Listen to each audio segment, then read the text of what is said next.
ils disent et ils ne font pas. Ils disent et ils ne font pas. Et je pense que c'est ça aussi qui scandalise beaucoup de fidèles. Oui, bien souvent, nous avons dit beaucoup de choses. Donc ici, il n'y a pas d'erreur dans l'enseignement. Dans le contenu de l'enseignement, il n'y a pas d'erreur. Mais ici, c'est le problème entre l'adéquation. Le problème ici, c'est l'inadéquation entre le dire et le faire. Ils disent et ils ne font pas. Et c'est ça, en fait, le Christ va s'attaquer dans l'évangile. Quand il parle, il ne faut pas se faire appeler maître, il ne faut pas se faire appeler père. Oui. Non. Celui qui amène l'évangile d'abord, c'est celui qui le vit. Il n'annonce pas pour les autres d'abord.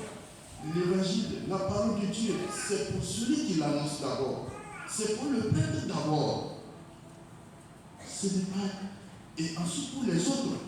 Si en fait la parole de Dieu n'a pas d'écho en nous, si en fait nous-mêmes nous ne sommes pas parole de Dieu, on n'est pas élu par cette parole, comment notre parole va convaincre? Si nous disons aux fidèles, il ne faut pas faire ceci ou il ne faut pas faire cela, et juste après la messe, on va que c'est celui qui disait, c'est lui qui fait ça. Alors, qu'est-ce qu'on va dire de sa prédication? Qu'est-ce qu'on va dire de sa parole? Est-ce que notre église est devenue un lieu de théâtre? Est-ce que c'est un lieu où vraiment on joue au bal masqué? Non. Le Seigneur nous rappelle. Il faut qu'il y ait une adéquation entre ce que nous disons et ce que nous faisons. Et c'est ce que les pharisiens et les scribes ne faisaient pas. Ils enseignaient bien, mais ils ne vivaient pas. C'est comme si, en fait, l'enseignement, c'est pour ceux qui écoutent. Voilà, même celui, peut-être, du fait qu'il enseigne, du fait qu'il a eu la grâce d'enseigner, tout, même s'il ne fait pas, voilà. Et le fait qu'il fait cela, c'est une grâce qu'il aura le paradis. Ah non.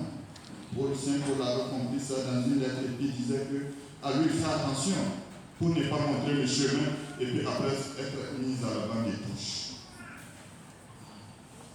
Et si quelqu'un est appelé dans l'église maître ou pasteur ou je ne sais pas quel titre, c'est parce que d'abord l'église croit que cette personne doit être vraiment l'image de celui qui est le vrai enseignant, de celui qui est le vrai maître, le Christ, et Dieu, le Père. Si quelqu'un est appelé Père, c'est parce qu'en fait, il doit être le lieutenant du Père. Il doit être à travers sa vie, à travers ce qu'il est, on doit voir le Père. Il ne faut pas qu'on nous appelle Père et nous sommes un éclat à la paternité de Dieu. Il ne faut pas qu'on nous appelle Maître, alors que nous n'enseignons même pas, ou bien nous enseignons pour les autres. Non, si en fait nous enseignons, nous devenons des enseignants de cette manière, ou bien des pères de cette manière, nous ne sommes pas dignes. Et c'est cela que le Christ dénonce dans l'évangile de façon vigoureuse. Non, non au Père qui n'assume pas leur paternité, non au Père dont la paternité n'a rien à voir avec la paternité des pères qui est aux cieux. Ce n'est pas ceux qui disent mon Père, qui auront la vie éternelle, mais c'est ceux qui mettent en pratique la parole de Dieu.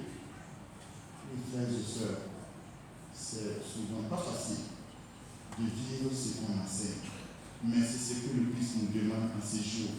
Il faut que ce que nous enseignons soit ce que nous vivons. Et on tâchera au mieux de faire cela.